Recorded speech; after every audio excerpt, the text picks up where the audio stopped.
Guys आपको ये question number 7 homework दिया गया था. I am still giving 2 minutes to the students who haven't attempted. और अभी तो मेरा स्कोप है, इसीलिए मैं ये हटा देता हूँ हिंट. अरे टाटिया हिंट मत पढ़ रहे, हिंट मत पढ़. सबसे पहले हिंट पढ़ रहा है वो. वाह वाह वाह.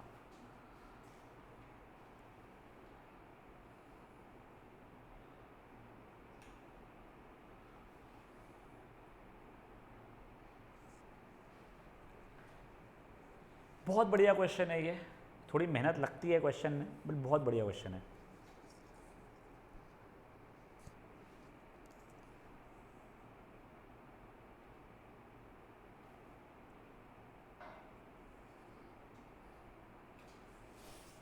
देखो क्या दिया है, first term of sequence is 1, वो तो ठीक है. And the n+1th term. मेरे को टाटिया इसका मतलब सिंबॉलिकली क्या होता है, देख मैं इसका मतलब था. देखो इसका मतलब होगा a1 = 1. मुझे जो n+1th टर्म, बस इतना सही.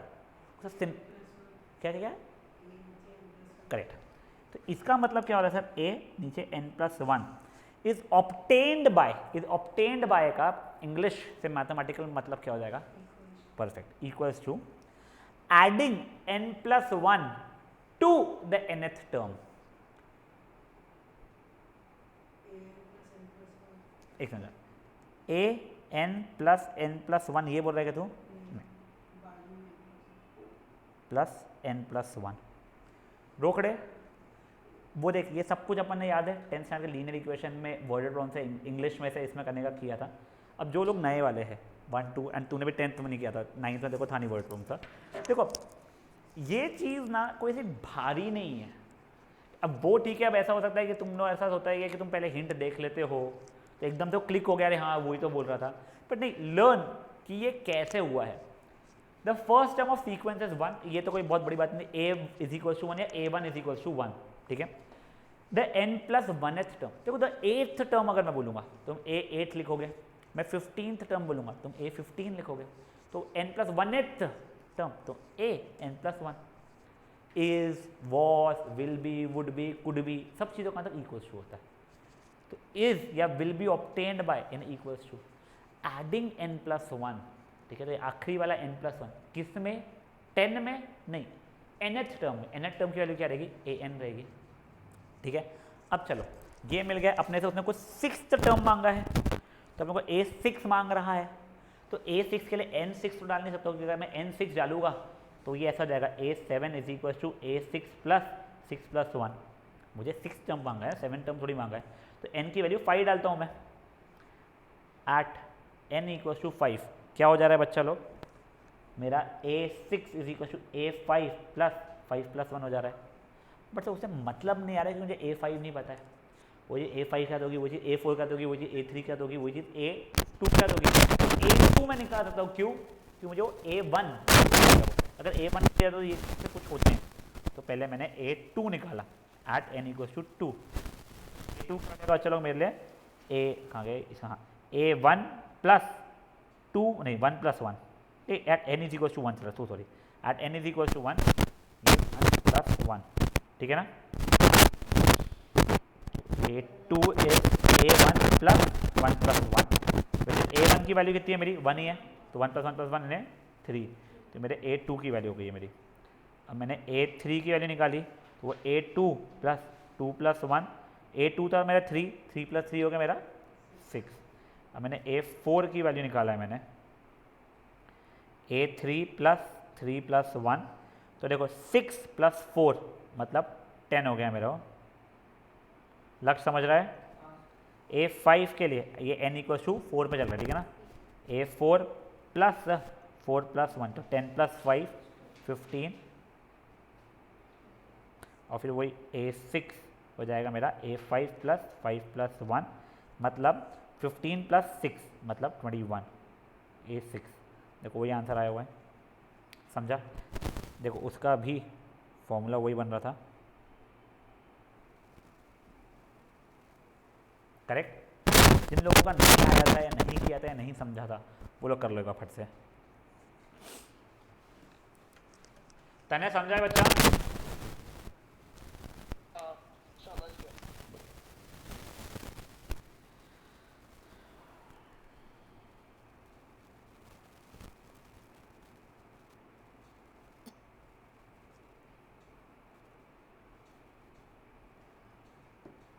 रोकड़े जमा था अच्छा।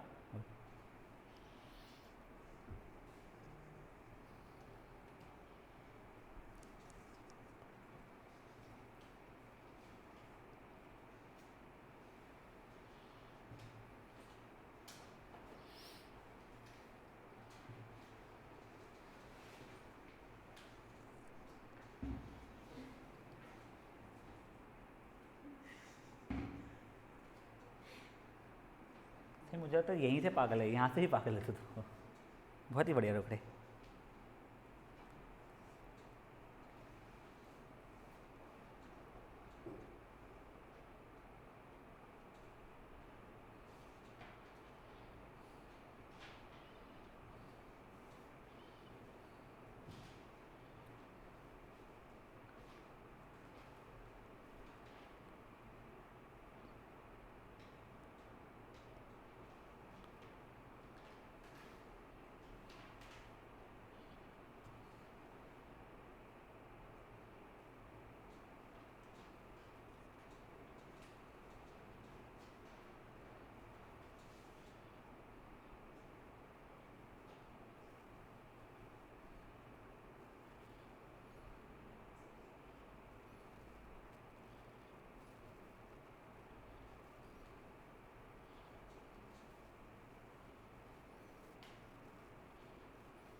हो गया क्या?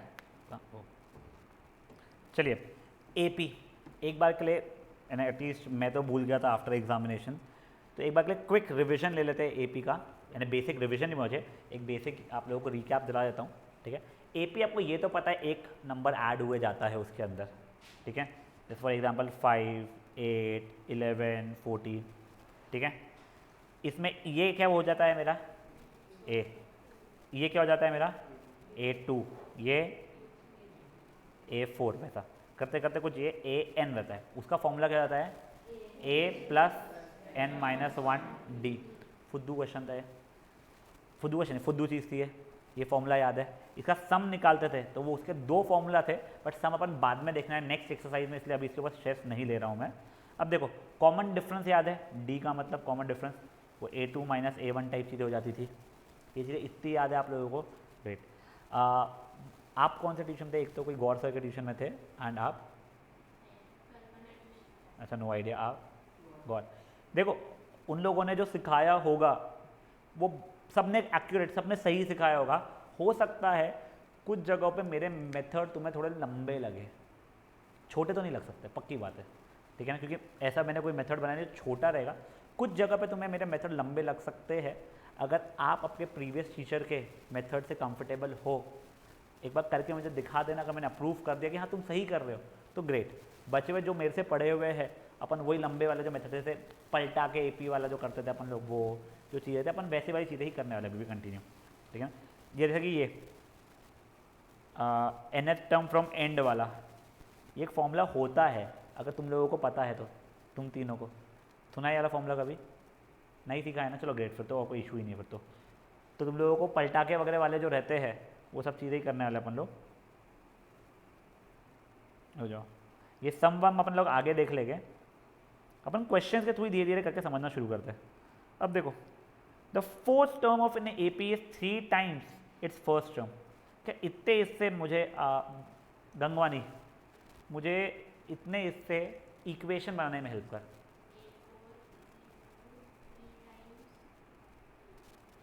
A1 एंड A, देखो एक AP में अगर आपको A और D मिल जाए तो आप AP तो बना सकते हो ना, फर्स्ट में कॉमन डिफरेंस मिल जाए तो। चलो यहाँ से A+3D = 3A, ने 2A = 3D, ये एक इक्वेशन आ गया A और D के बीच में। मुझे जैसे ही सेकेंड इक्वेशन मिल जाएगा A और D के बीच का रिलेशन, मैं काम कर दूंगा। 7th term exceeds twice the third term by 1। हाँ बोल।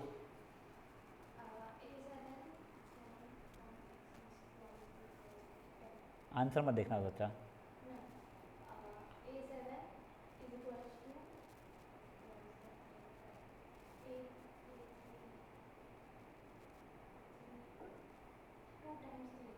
टू टाइम्स A3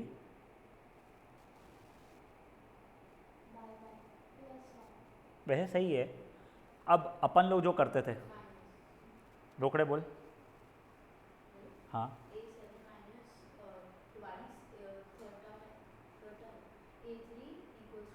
अब देखो, तुझे जो इतना सोचना पड़ा ना, जो तूने किया मैथमेटिकली बिल्कुल सही है। अगर मान ले my age exceeds your age by 10 years रहे, ठीक है, Sanket age exceeds Vedanti's age by 10 years, तो मैथमेटिकली मैं उसे करता हूँ संकेत एज एक्सीड्स मतलब minus Vedanti's age is equals to 10। तो वैसे यहाँ पे क्या हो जाएगा, 7th टर्म एक्सीड्स मतलब minus twice 3rd term by 1। तेरा बोलना था A7 is equal to 2A3 plus 1, mathematically दोनों चीज़ें एग्जैक्ट सेम है, उसने भी तेरे जैसा ही लिखा हुआ है। हम एक चीज़ को माइनस करके कर लेते हैं, तो हमको बहुत दिमाग लगाना नहीं पड़ता उस चीज़ में, ठीक है।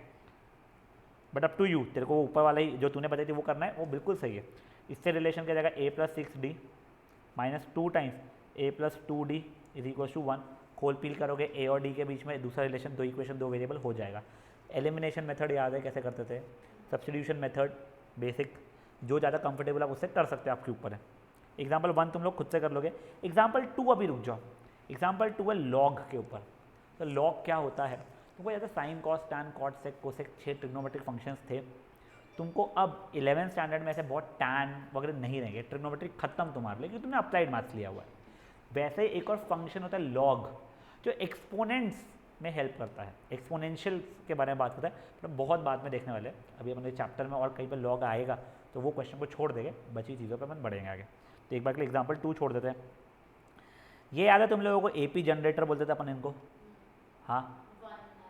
तो देखो ये अगर AN की वैल्यू 3 + 4N दी गई है, तो मेरे N की वैल्यू 1 डालूंगा मैं, तो A1 की वैल्यू 3 + 4 × 1 मतलब 7 हो जाएगी। N की वैल्यू अगर 2 डालूंगा मैं, तो A2 इज इक्वल टू 3 + 4 × 2 मतलब कितना 11 हो जाएगी। तो ऐसा कर करके मैं AP बना सकता हूँ। मेरा अगर 2-3 टर्म्स निकाल मैं कॉमन डिफरेंस निकाल सकता हूँ। मैं 50वां टर्म पूछोगे तो N के लिए 50 डाल के कर सकता हूँ मैं। ये तीनों के तीनों सब पार्ट्स आप लोग कर सकते हो, श्योर। ये हो गया एग्जाम्पल नंबर 3। एग्जाम्पल नंबर 4, अब देखो वो ये बोल रहा है कि ये शो करो कि ये AP नहीं है। तो पहले तो N की वैल्यू मैंने 1 डाल दिया, तो N की वैल्यू 1 पे 5 दे रहा था मेरा। फिर मैंने N की वैल्यू 2 डाल दिया, N की वैल्यू 2 पे वो 8 + 3 11 दे रहा था। फिर मैंने N की वैल्यू 3 डाल दिया, तो 3 3 था 9, 2 था 18 + 1 21 दे रहा था। अब देखो A2 - A1 तो मेरा 6 आ रहा है, बट A3 - A2 मेरा 10 आ रहा है। कॉमन डिफरेंस सेम ही नहीं है, तो नहीं सर वो AP नहीं है। सिंपल सा क्वेश्चन है। एग्जाम्पल नंबर 5, इन लोगों ने जिस तरीके से किया है हम वैसे नहीं करेंगे, हम दूसरे तरीके से करेंगे और वही थोड़ा लेटर इसमें करेंगे। अभी 1-2 सेशंस हम लोग जो सिंपल वाले जो क्वेश्चंस है, जो हम लोगों को 10th स्टैंडर्ड में भी अगर दिए जाते तो हम कर लेते, वैसे वाले आज हम लोग देख रहे हैं। Example number 6, yes, middle term, ठीक है। मिडिल टर्म तुम लोगों को सिखाया था 1, 2 और 3, फाइंड AP का मिडिल टर्म निकालो। हाँ तो वहाँ नहीं, तो नहीं तेरे को सिखाया था, ग्रेट। याद नहीं है, नहीं सिखाया था, मैं पूछूँ, नहीं सिखाया था देखो, ठीक है। अब देखो मैं एक बार बताऊँ तुम लोगों को। पहला क्वेश्चन मेरा ये है कि अगर 7 लोग बैठे हैं लाइन में, A B C D E F G, तो मिडल में कौन है, D है, करेक्ट, ठीक है। और यही अगर मान लो 8 लोग बैठे हैं, अब बीच में कौन है, तो अब 2 लोग हैं मिडल में। देखो जब ऑड नंबर ऑफ लोग या ऑड नंबर ऑफ एलिमेंट्स होते हैं तो अब मिडिल टर्म एक सिंगल निकलता है, और जब इवन नंबर ऑफ एलिमेंट्स होते हैं तब 2 मिडिल टर्म्स निकलते हैं। तो मिडिल टर्म का फॉर्मूला याद रख लो, 9। इफ n इज ऑड तो मिडिल टर्म क्या हो जाता है मेरा, मिडिल एलिमेंट है जो भी रहेगा n + 1/2th वाला। तो जब 7 लोग बैठे हुए थे हमारे, तो 7 + 1/2 हो गया 8/2 मतलब 4। तो 4th टर्म जो रहेगा, 4th एलिमेंट जो रहेगा वो हमारा मिडिल टर्म रहेगा। और वही इफ n इज इवन मतलब 8 लोग थे तो 4th और 5th टर्म रहेगा, यानी क्या रहेगा, मेरे मिडिल एलिमेंट्स 2 रहेंगे, एक रहेगा n/2th वाला और एक रहेगा इसके बाद वाला, मतलब जब n की वैल्यू 8 थी तो फोर्थ एंड उसके बाद है ना फिफ्थ। एक बार के लिए कहीं लिख लो, ये जिन लोगों को याद नहीं है या फिर जैसा भी आप लोगों को लिखना है एक बार ये लिख लो। तने I hope you are following me. Yes, sir.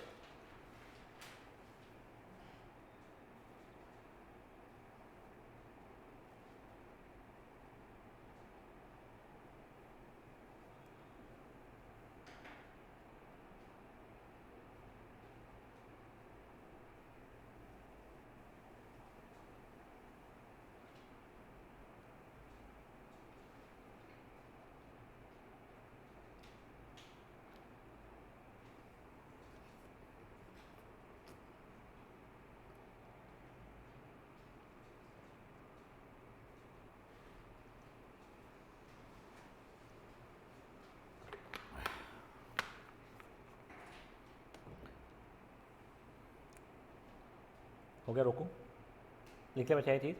तो अब देखो, अब यहाँ पे पहले वाले में भी और दूसरे वाले में जो मिडिल टर्म निकालने बोला गया, तो सर मुझे तो ये पता ही नहीं है कितने टर्म्स है। अभी तो एपी में अपने को निकालना था ना कितने टर्म्स है। तो देखो पहले वाले को मैंने किया, A N is A plus N minus one D वाले फॉर्मूला से 95 is 5 plus N minus one into three, ठीक है, 90 30 31, एन की वैल्यू 31 आ गई। तो इवन है ऑड नंबर है, ऑड है, तो इसका मिडिल टर्म क्या होगा 31 प्लस 1 अपॉन 2, 16th टर्म हो जाएगा। तो ए 16 की जो भी वैल्यू आएगी वो इसका मिडिल टर्म रहेगा, ठीक है। वैसे अब यहाँ पे करोगे, मान लो n की वैल्यू आती है 20 फॉर एग्जाम्पल, मुझे पता नहीं है, मान लो n की वैल्यू आती है 20 यहाँ पे। अब ये ऑड है इवन है, इवन, तो दो मिडिल टर्म्स है, कौन से रह गए, n/2th वाला और उसके बाद वाला। समझ में आ गया कैसे करना है। एग्जाम्पल नंबर 7 वैसे ईजी है, पर जाओ एग्जाम्पल नंबर 8, ये अपन लोगों ने बहुत स्ट्रेस दे के इस पर मेहनत की थी 10th में। फर्स्ट नेगेटिव टर्म वाला किया है कभी? नहीं यार, ये तो किया होगा, मैं याद नहीं है। तुम लोगों को एपी की एक्स्ट्रा एक्सरसाइज नहीं करवाई गई थी क्या? किया है ना? नहीं, हाँ याद नहीं है वो, ठीक है, हाँ ठीक है, ऑप्शनल एक्सरसाइज जो थी, क्योंकि ये एक्चुअल में ना ये 2 साल पहले वाले पेपर में आया हुआ है क्वेश्चन, ये डेटा नहीं, जो तुम्हारे बुक का जो डेटा था शायद से वो या कोई और डेटा करके आया हुआ है, तो ऑप्शनल एक्सरसाइज से पूछते ही है, ठीक है। देखो तुम लोगों को चलो पहले बिफोर गेटिंग टू इट मैं तुमको तो कुछ और थोड़ा सा पढ़ा रहा हूँ, तो तुमको 11th में आएगा आगे, ठीक है। बताओ इनमें से क्या बड़ा है, 8 और 5 में से क्या बड़ा है? सर ऑब्वियसली 8 बड़ा है। दोनों जगह मैंने सेम नंबर को ऐड कर दिया, कुछ 8 में भी 2 ऐड कर दिया, 5 में भी 2 ऐड कर दिया। अब बताओ कौन सा बड़ा है? तो 8 + 2 ही बड़ा है। दोनों में कोई सेम नंबर को सब्ट्रैक्ट कर दिया मैंने, मान लो 2 को ही सब्ट्रैक्ट कर दिया। अब बताओ कौन सा बड़ा है? जैसे 8 - 2 ही बड़ा है। दोनों में कोई नंबर को मल्टीप्लाई कर दिया मैंने, मान लो 2 को ही मल्टीप्लाई कर दिया मैंने, कौन बड़ा, सॉरी कौन बड़ा है अभी? दोनों में कोई नंबर को डिवाइड कर दिया, मतलब 2 को ही डिवाइड कर दिया, तो कौन बड़ा है? दोनों में अब मैंने एक नेगेटिव नंबर को मल्टीप्लाई कर दिया, बताओ कौन बड़ा है? अब देखो चीज़ पलट गई। अभी तक के ये बड़ा ही चल रहा था जब तुमने कोई नंबर को ऐड सब्ट्रैक्ट किया था या पॉजिटिव नंबर को मल्टीप्लाई किया था। तो जैसे तुमने नेगेटिव नंबर को मल्टीप्लाई किया साइन जाती है पलट, समझा ये चीज़। और वैसे ही अगर तुमने नेगेटिव नंबर से डिवाइड भी करोगे ना तो भी जाएगी पलट। तो ये चीज़ ध्यान रख लो, तुम कोई भी नंबर से ऐड सब्ट्रैक्ट करो कोई इशू नहीं है, पॉजिटिव नंबर से मल्टीप्लाई डिवाइड करो कोई इशू नहीं है, बट नेगेटिव नंबर से ऐसे इनइक्वालिटीज़ में, इसको इनइक्वालिटी साइन बोलते हैं, पता है ना, ग्रेटर देन लेस देन लिखो, तुम जैसे ही नेगेटिव नंबर से मल्टीप्लाई या डिवाइड करोगे साइन जाएगी पलट। तो ये क्यों बता रहे हो? अपना अभी नेक्स्ट क्वेश्चन है उसमें काम में आने वाला है, ठीक है, एक समझाइए बस।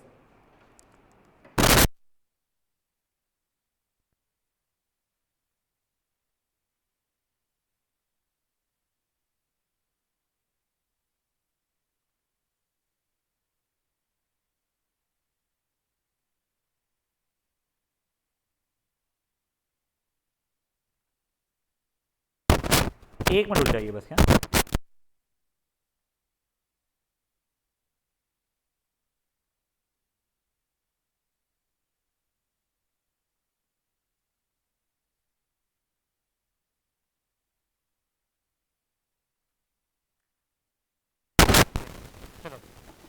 अपना कोई रैंडम डेटा पे सिंपल से थोड़ा डेटा मैं बना के बताता हूँ आप लोग, ठीक है। मान लो कुछ है 193 86 dot dot dot, first negative term पता करना है मुझे, ठीक है। तो मेरा कोई nth टर्म फर्स्ट नेगेटिव होगा, मतलब मेरे nth टर्म की वैल्यू 0 से कम हो जाएगी, करेक्ट। अब देखो nth टर्म ये लेस दैन 0 का स्ट्रेस लॉजिकल है। ए एन का वैल्यू क्या होता है, ए प्लस एन माइनस 1 डी, मतलब ए प्लस एन पता है क्या आपको, नहीं सर, एन माइनस 1 डी कितना है मेरा -7, लेस दैन 0 है, जगह 100 -7n plus 7 is less than 0, 107 -7n is less than 0। यहाँ तक ठीक है। अब इसके आगे बढ़ने के दो तरीके हैं, ठीक है। पहले नॉर्मल एक तरीका कर रहा हूँ, ये ऐसे 107 is less than 7n, 7 divide किया यहाँ पे जाके, लेस दैन n, जिससे वैल्यू कुछ आ रही है 15 ना, हाँ 15.2 समथिंग आ रही है, लेस दैन n, मतलब n की वैल्यू 15.2 से बड़ी होनी चाहिए, तो n की नेक्स्ट वैल्यू कितनी होगी 16, तो 16th टर्म 16वां टर्म ऐसा रहेगा जो मेरा पहला नेगेटिव टर्म हो जाएगा। अपन निकाल के भी देख लेंगे, बट वो नहीं, अगर मान लो आप बोले नहीं सर ये तो ठीक है, इसके आगे मैं क्या कर रहा हूँ -7n इज लेस देन -107। अब बच्चों की आदत क्या होती है, माइनस माइनस काटने की हो जाती है, तो वो यहाँ पे हो जाता है, लक्ष्य ध्यान दो बेटा, वो यहाँ पे गलत हो जाएगा। क्यों गलत होगा मुझे बताओ, तो उससे क्या फ़र्क हुआ, क्यों नहीं काट सकते, तो इनइक्वालिटी से क्या फ़र्क हो रहा है इससे, नहीं नहीं, साइन पलट जाएगी। क्यों साइन पलटेगी, देखो जब अपन माइनस और माइनस काटते हैं ना, तो बेसिकली होता क्या है बैकएंड में, अपन LHS और RHS में -1 से मल्टीप्लाई करते हैं। तो देखो बेसिकली -7n और -107 दोनों में -1 मल्टीप्लाई कर रहा था, समझाया तुम लोगों को। और जैसे नेगेटिव नंबर मल्टीप्लाई किया है तो साइन पलट जाती है, साइन पलटी तो ये बन गया 7n is greater than 107, n is greater than 107 बटे 7, n इज ग्रेटर दैन 15.2, मतलब n के लिए 16 आ गई। समझे चीज़ क्या हुई है, पक्का। देखो होता क्या है ना एक्चुअल में, अपन जो बचपन में करते 8x + 2 = 5 कुछ है, ये 2 को अपन यहाँ ट्रांसपोज करते थे। 2 ट्रांसपोज जो कर रहे हो बेसिकली मैथमेटिकली कैसे कर पाते हैं पता है आप लोगों को, तो ये होता है, ये तो है दोनों जगह पे सेम चीज़ में कर सकता था ना, तो यहाँ पे भी -2 किया, यहाँ पे -2 किया, ये +2 -2 बन के 0 हो जाता था। अपने को आदत क्या पड़ी थी, अपने को लगता है ये यहाँ भेज दिया, नहीं भाई ये वहाँ नहीं भेजा हमने जो जगह पे -2 किया है उसका आंसर ये उड़ गया था। अब देखो ये 8x = 3 हुआ था, फिर अपन कहते हैं 8 को यहाँ भेज दो, एक्चुअली में 8 को वहाँ भेजा नहीं जाता है, दोनों जगह पे 8 से डिवाइड किया जाता है, तो बन जाता है 8x/8 = 3/8, जो कट कुटा के 1 बन जाता था। तो वही चीज़ इनइक्वालिटी में भी जब होती है, तो अपन प्लस या माइनस जब करते हैं वो ठीक है, पर जब मल्टीप्लाई या डिवाइड करते हैं तो ध्यान रखना नेगेटिव नंबर तो इधर से उधर नहीं जा रहा है, अगर वो जा रहा है तो साइन पलट जाएगी। समझा रोकड़े, एक बेसिक सा आइडिया आया आप लोगों को। तो देखो वैसे आप लोग ये सीखोगे इनइक्वालिटीज चैप्टर में, आपको 11th में भी है, 12th में भी है, ईजी सा चैप्टर, उसमें कोई इतना स्ट्रेस नहीं आता है। बट अभी के लिए एक बेसिक समझ में आया आप लोगों को क्या ध्यान रखना है, तब उस पैटर्न के ऊपर ये वाले क्वेश्चन को एक बार सॉल्व करके इसलिए दिखाओ कि फ्रैक्शन है, थोड़ा सा इशू आ जाता है इसके अंदर। पहले तो कोई बच्चा यहाँ पे जिसको फ्रैक्शन सबट्रैक्शन में इशू आता है, जिसका इसका कॉमन डिफरेंस निकालने में इशू आ जाता है हमको, तो है तो बोलो उसमें कोई परेशानी नहीं है, आता है सबको। चल मैं को बता दे रहा हूँ, पहले तो ये इम्प्रॉपर फ्रैक्शन में इसको कन्वर्ट करना पड़ेगा, ये मिक्स फ्रैक्शन है, तो ये इंटू ये +1 जाएगा, तो जाएगा 96 + 1, ये हो जाएगा 97/4। अब ये हो जाएगा 97/4 -25 कॉमन डिफरेंस मेरा, विच विल बी 97 - 100/4, ये -3/4 हो जाएगा कॉमन डिफरेंस। कोई इशू इसमें किसी को, अब कॉमन डिफरेंस तो मेरा आ गया -3/4। अब मेरा an should be less than 0, correct, मतलब a + n - 1 -3/4 is less than 0। मैंने वो किया, 25 - 3/4 n + 3/4 is less than 0। LCM ले लिया बेटा मैंने, तो 100 minus 3n plus 3/4 is less than 0, तो 103 minus 3n is less than 0। वो अपॉन 4 को यहाँ भेज दिया बोलना चाहते हो, या दोनों जगह 4 से मल्टीप्लाई करते हो, या बोलना चाहते हो, जो भी बोलना चाहते हो। तो पॉजिटिव नंबर देता, साइन चेंज नहीं हुई है मेरी, ठीक है। अब देखो 103 इज लेस दैन 3n हो गया, तो 103/3 इज लेस दैन n हो गया है, तो ये हो जाएगा कितना 34.3 इज लेस दैन n, या n इज ग्रेटर दैन 34.3, तो n की वैल्यू हो जाएगी 35। तो 35th टर्म जो आएगा वो फर्स्ट निगेटिव टर्म होने वाला है। फाइन, चलो इतने ही क्वेश्चन एक बार के लिए अभी का टारगेट रखो आप लोग। अब आई एम प्रिटी श्योर आप लोगों के बुक्स है नहीं अभी, बट आपका मोबाइल सबके पास है, आपके ग्रुप में आ गया था वो सब PDF, करेक्ट। तो बेटा सोल्यूशंस मत देखना, मैं से आपको क्वेश्चंस जो बता रहा हूँ वो आप लोग करिएगा। Example 1, 3, 4, 6 and 8।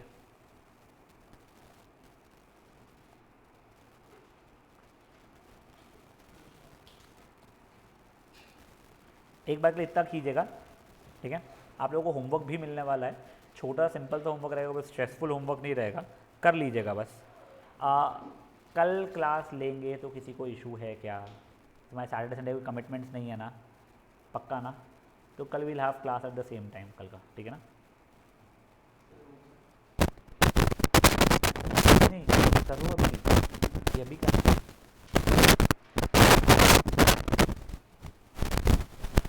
समझ में आया ना मेरे भाई?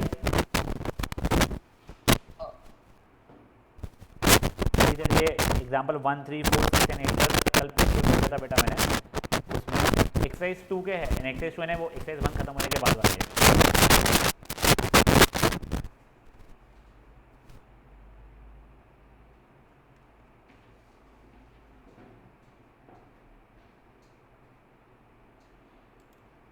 मैं रिकॉर्डिंग में यहाँ पे पॉज कर लेता हूँ, जिससे तुम लोगों को आगे के लिए इजी रहे, नहीं इतना देखना ना पड़े बेवजह आगे का। गाइस अब मैं ना एक बार होमवर्क भी बता दे रहा हूँ आप लोगों को, ठीक है। देखो एग्जाम्पल नंबर 10 देखो,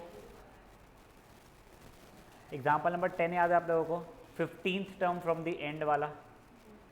एक बार के लिए एग्जाम्पल नंबर 10 करना, एक बार हनी लिखते जा क्या क्या है एग्जाम्पल 10। देखो एग्जाम्पल नंबर 11 में क्या दिया हुआ है, एक बार पढ़ो एक बार। तुम्हारे kth टर्म की वैल्यू देखिए ना, बेसिकली a k की वैल्यू 5k + 1 दी गई है, तुमको n टर्म्स का सम निकालना है, या मान लो पहले 10 टर्म्स का सम निकालना है। फॉर एग्जांपल तुम ये कर सकते थे, इसके अंदर a1 निकाल दिया तुम लोगों ने, 5 + 1 6, a2 निकाल दिया 11, a3 निकाल दिया, तुमको अगर निकालने की इच्छा है तो कितना आ जाएगा डबल 16 आ जाएगा। अब तुमको 10 टर्म्स का सम चाहिए था, तो तुमको कॉमन डिफरेंस दिख रहा है 5 है।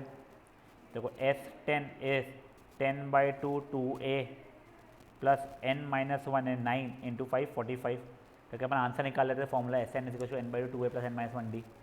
यहाँ पे अब वो बोल रहा है n टर्म्स का निकालो, तो Sn is going to be n/2, n के टर्म्स में आएगा मेरा आंसर 2a, a था मेरा 6, 2a plus n - 1, common difference होता है 5 है मेरा, तो n/2 7 + 5n, ये मेरा आंसर आ जाएगा।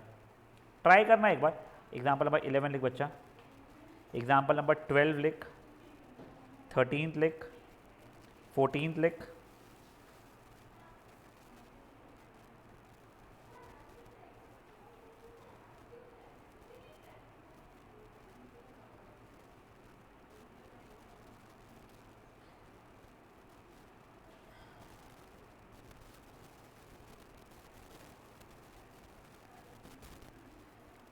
चलो सिलेक्शन ऑफ टर्म एक बार रहने दो, चलो बस इतना ही कर लो यार, क्या है तुम्हारी छुट्टियाँ भी शुरू है बेवजह, तुम्हारे को तुम्हारी वो नहीं, गालियाँ नहीं खाना चाहता मैं, तो पहले इतना ही। कितना है होमवर्क का बता दो बच्चा, क्या क्या क्वेश्चन थे?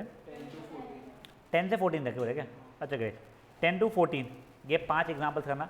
नॉट दैट सिर्फ एग्जाम्पल्स करने पड़ते हैं, अपने एक्सरसाइज भी करनी पड़ती है, बट एक बार का अभी क्या तुम्हें छुट्टियाँ शुरू है, इसलिए मैं एक साथ बहुत होमवर्क देना नहीं चाहता हूँ। तुम्हारे तो एक्सरसाइज तो बहुत क्वेश्चन तुम फटफट फटफट कर सकते हो, तो बीच में जैसे कि अब तुम्हारी कल क्लास होगी, संडे को हॉलीडे रहेगा, तो इस हिसाब से कल थोड़ा ज़्यादा अपन होमवर्क ले लेंगे, ठीक है। चलिए, I will be seeing you tomorrow same time.